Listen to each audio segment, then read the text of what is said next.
kind of confused as to the difference between autoimmunity versus just strictly a virus.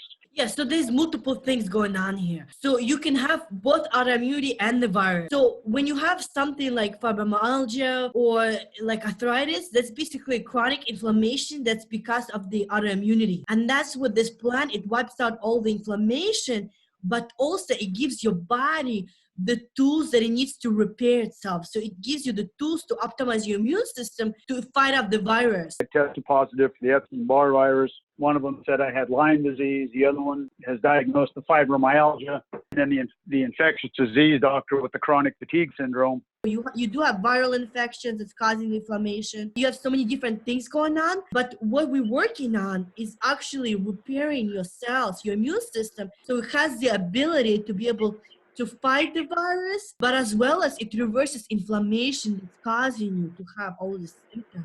A good disease reversal plan where everything improves, your high blood pressure, your weight loss, cholesterol, and the autoimmunity. My sister mentioned that your cells, they divide. So you're making your cells more flexible and it can communicate better. So you're actually changing the way your cells look like.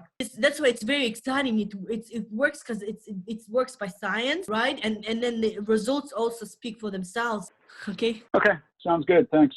I've been sick for 8 or 9 years, but I wasn't always sick. At one point, I was down to 12% body fat and running half marathons all the time. I'd like to be able to get back to that point. Yeah, to have faith in the process. So many people heal. We know it works.